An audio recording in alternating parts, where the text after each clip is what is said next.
অর্থাৎ ফাইনাল খেলাধুলা অনুষ্ঠিত হবে। তোমরা প্রত্যেকে সকাল 9টার আগে স্কুলে আসবা, ঠিক আছে? আইসা পিটি করবা।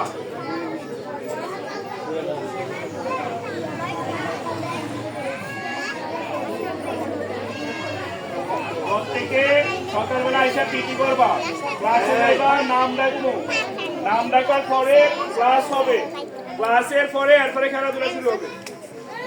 কালকে যারা না আসবা তাদের জন্য শাস্তির ব্যবস্থা আছে এবং জরিমানার ব্যবস্থা আছে। শাস্তি হবে আবার জরিমানা হবে। আর তোমাদের যারা ছোট স্টুডেন্ট প্লে নার্সারি তাদের জন্য চকলেট কুড়ানো মজার খেলা আছে। চকলেটও খাইবা আবার প্রাইজও খাইবা। যারা গার্ডিয়ান আছে তাদেরকে আসতে বলবা। তাদের জন্য খেলা আছে হাড়ি ভাঙা এবং বালিশ বদল। সবাই বুঝতে পারছো?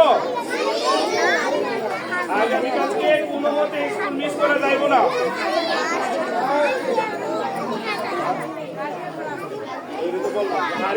গার্ডিয়ানদের জন্য হাড়ি ভাঙা এবং বালিশ বদল দুইটা খেলা আছে।